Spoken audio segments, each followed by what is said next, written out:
Well, what's going on, everybody? Welcome back to the farm. Today was another grain pickup day. So I just got back from over at Firehouse, the Firehouse Brewery, where my buddy Justin works, where I pick up his spent grain from his brewing process. I got a video about that. We'll drop a link to that right there. So today was one of his brew days. I went over, I picked up another couple of 100 pounds of grain. He was brewing a brown ale today. So don't exactly know what that exact, is it a mash bill? Still on beer? I don't know. I don't know what that exact mash bill is, what the mix of grain was.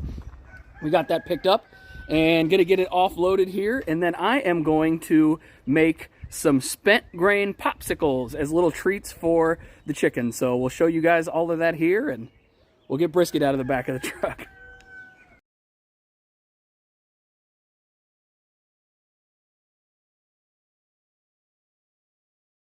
So what I did is I picked up these are actually 2/3 of a gallon food grade little buckets.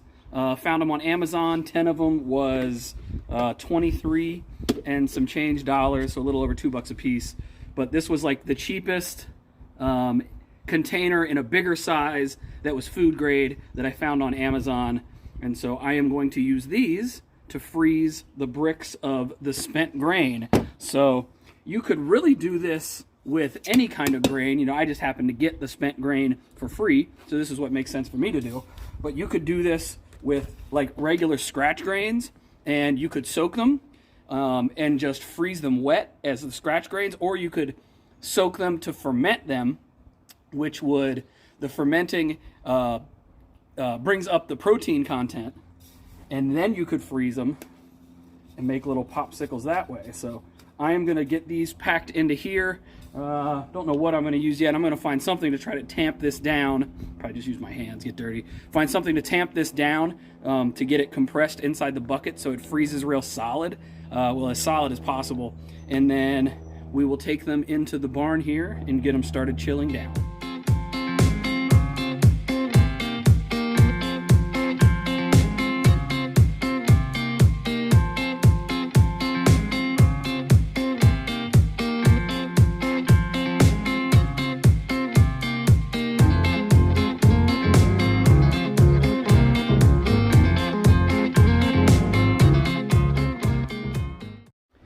So I'm sure at the very least one person is going to tease me about wearing gloves right there. That stuff is hot. So Chris, I know you're probably going to tease me down in the comments about not getting my hands dirty, but that stuff was just boiling a couple of hours ago, and it really retains a lot of heat. So, and I didn't want to get my hands dirty, but it is pretty hot. So next thing I'm going to do, I am going to take all of these buckets, and I am actually going to put them in the refrigerator over here in the barn next door. Definitely not going to be a necessary step if you were doing this yourself, but the deep freeze back here has meat birds in it. It's got frozen chickens in it, and I don't want to add, you know, I'm going to be adding, there's a lot of heat inside of these buckets as it cools down. I don't want it to thaw out my deep freeze that has all of my meat in it. So I'm going to put these into a refrigerator first, actually, but that wouldn't be a totally necessary step. Especially if you were doing it with something that was room temperature, or if you were making your own out of like scratch grain or something, you wouldn't have to do this step, but I'm going to have to do this step just by virtue of everything being super hot, because it was just in that big mash pot boiling just a couple of hours ago.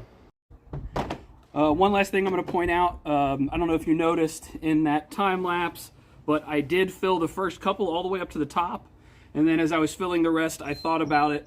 And I figured, well, there's all this moisture in these. They're going to expand when they freeze. So I went ahead and left a little space because I want to be able to put the lids onto them, because I want to be able to stack them inside of in the freezer so they take up less space. So kind of just trying to knock the loose stuff off of them so I don't take the mess into the fridge or freezer. Then we'll get them chilling. We are all loaded up into the Coke cooler back here in the shop. So you're going to let these things cool down.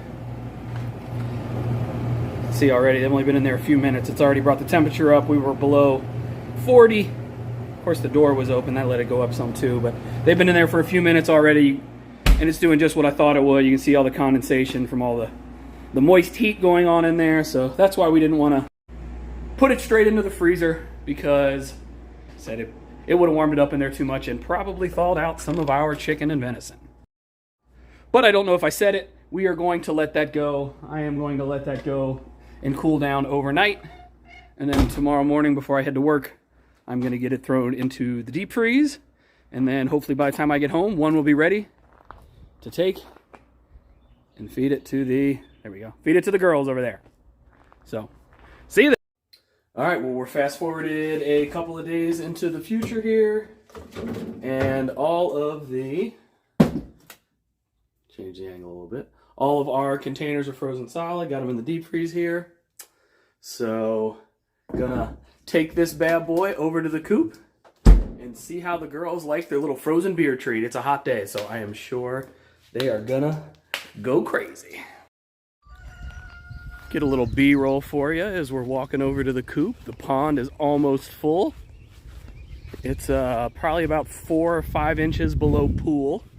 So this is you know, just below where it would spill over the spillway back there in that far corner. So this is about what it's gonna look like in terms of size and scale and scope and everything. So really happy with it. A little change we made recently, we changed the layout of the chicken yard. We took advantage of the garden fence to help us expand the chicken yard. So our poultry net comes all the way around from off the coop over here and butts up into the garden fence. So we have this big giant paddock now. And then back here, I used the old chain link construction fence that we used to use before we had the poultry netting. I used that back here to create this little angle, or this little run down this side of the garden. So this has been great. Of course here this whole section is just really overgrown already. But they've been keeping the weeds down here in the fence, which is always a constant battle every summer. So that's been really nice. They've liked it, and we're getting the benefit out of it too.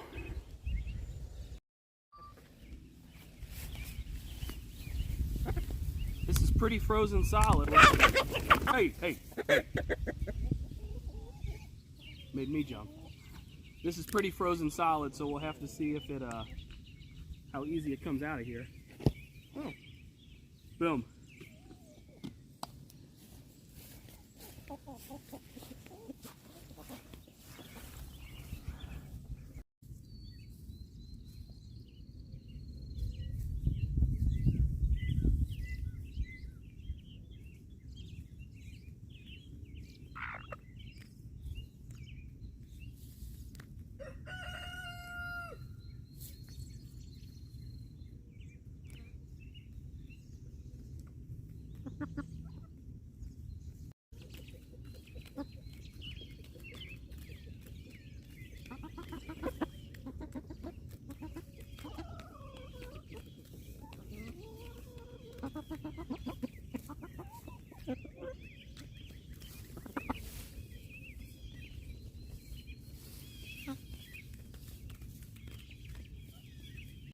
Well, guys, I think we could go ahead and officially say that that is a hit with the chickens out here in the chicken run, with the layers and with the roosters.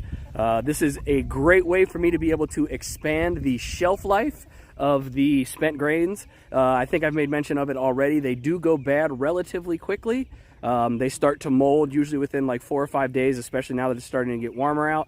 I am able to use it in the compost pile. I turn it into the compost, so it's not going to waste once it starts to mold, but this is definitely going to help me. That's funny, one's climbing on it. It's definitely going to help me expand the shelf life of it.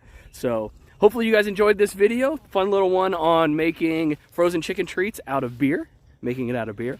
And so hopefully you guys enjoyed it. If you did, think about hitting that thumbs up. Subscribe to the channel if you haven't already. And until next time, y'all, we will see you.